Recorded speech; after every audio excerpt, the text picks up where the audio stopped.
Hey, you guys, I decided to do a part 2 of the initial conference that I held because I went back and played it back, and I heard something that sounded like an error when I said something about the 12 disciples and something pertaining to preaching the gospel. And I thought about it, and I'm like, okay, because Judas was a snake and he wasn't for Christ. And then I thought again, and I'm thinking, wait a minute. The 12 disciples spoke the words of Christ. The disciples spoke the words of Christ.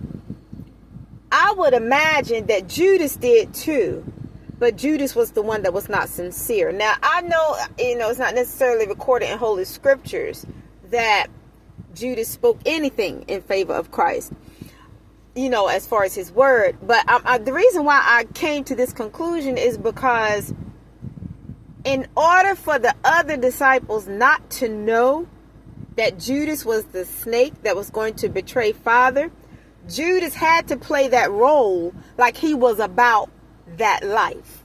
Like he was about what they were about.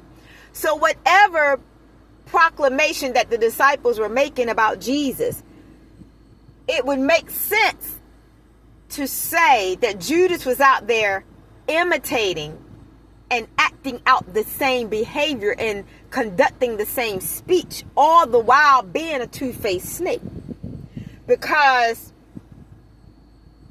when they were all at the table and Jesus said, one of you will betray me, and the disciples were saying, Lord, is it I? Is it I? Is it I?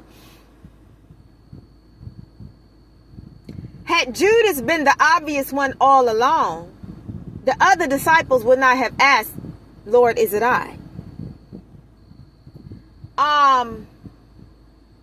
So as it pertains to them speaking the word of God, the word of Jesus, I would imagine that Judas was playing that role while the other disciples were real with it.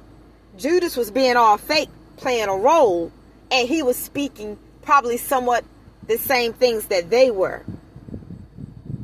So in fact, in my previous conference, when I had made a mistake and said something about, I was saying something about the gospel being preached or the gospel of Christ, and I said the 12 disciples, and I'm thinking, wait a minute, maybe I should have said 11, not 12, because Judas was a snake. One thing you got to realize is that a snake can preach the gospel. A snake can speak the gospel. A snake can teach the gospel. A snake can tear down other people that are not snakes that are preaching the gospel. A snake can tear down other people that are not snakes that are teaching the gospel. A snake can tear down other people that are not snakes that are living the gospel. And how is it that snake tears them down? By pretending they are about the gospel and that they are about that life. But their tongue speaks another story.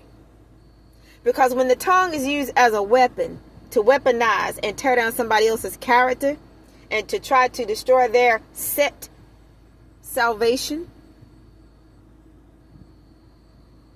it looks to me like what we got is another Judas. So in fact, when I said 12, and I didn't mean to say 12. I did mean to say 12, but then after I went back and listened at it, I thought about, wait a minute, I should have said 11 disciples instead of 12, speaking the gospel of Jesus. There are many folks that speak the gospel of Jesus, but they're just like Judas.